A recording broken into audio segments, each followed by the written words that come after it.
వంటలకు స్వాగతం. ఈరోజు చికెన్ కర్రీ ఎలా తయారు చేయాలో నేర్చుకుందాం.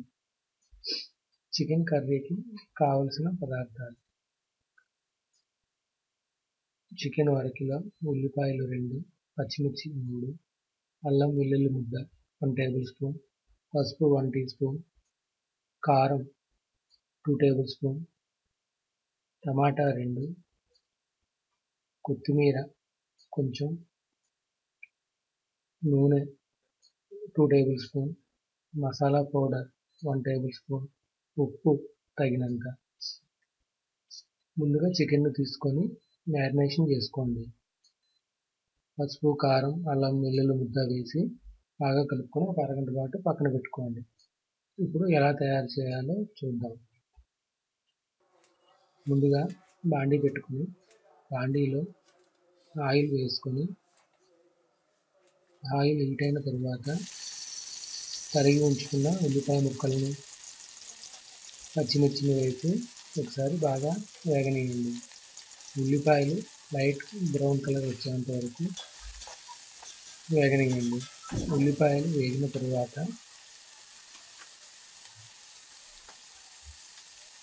తగినంత ఉప్పు వేసుకొని ఒకసారి బాగా కలుపుకోండి. ఇప్పుడు కరిగి ఉంచుకున్న టమాటా ముక్కలను కూడా అందులో వేసుకొని ఒకసారి బాగా కలపండి. టమాటా ముక్కలు కూడా బాగా వేగిన తరువాత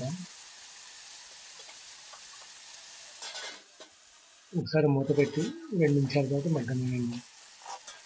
ఇలా మూత పెట్టడం వల్ల టమాటాలు త్వరగా మగ్గుతాయి. ఆ తరువాత అల్లం వెల్లుల్లి ముద్దను అందులో వేసుకొని అల్లం వెల్లుల్లి ముద్ద పచ్చివాసన పోయేంత వరకు కలుపుకోండి.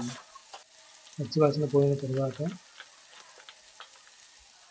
మనం ముందుగా మ్యారినేషన్ చేసుకున్న చికెన్ని అందులో వేసుకొని ఒకసారి బాగా కలుపుకోండి. ఇలా ఈ మిశ్రమాన్ని కలిపిన తరువాత మూత పెట్టి ఒక 5 నిమిషాల పాటు మగ్గనివ్వండి.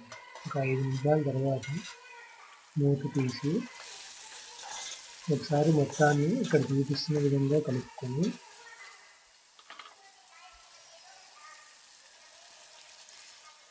ఒక గ్లాస్ వాటర్ వేసుకొని ఒకసారి బాగా కలిపి మూత పెట్టి మరొక 5 నిమిషాల పాటు మగ్గనివ్వండి.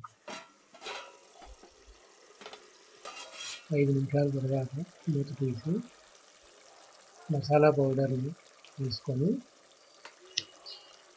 ఒకసారి బాగా కలుపుకొని ఒక 2 నిమిషాల పాటు మగ్గనివ్వండి.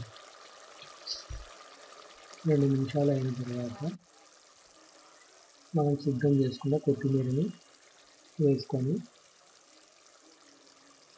ఒకసారి కలుపుకొని స్టవ్ ఆఫ్ చేసుకోండి. అంతే, ఎంతో రుచికరమైన చికెన్ కర్రీ రెడీ. ఈ మిశ్రమాన్ని వేడివేడి అన్నంతో తింటే ఎంతో రుచికరంగా ఉంటుంది. మీరు కూడా ట్రై చేయండి. మీ ఫీడ్బ్యాక్ని నాకు పంపించండి. మరిన్ని రుచుల కోసం మా వంటలు ఛానల్ను సబ్స్క్రైబ్ కాగలరు. ధన్యవాదాలు.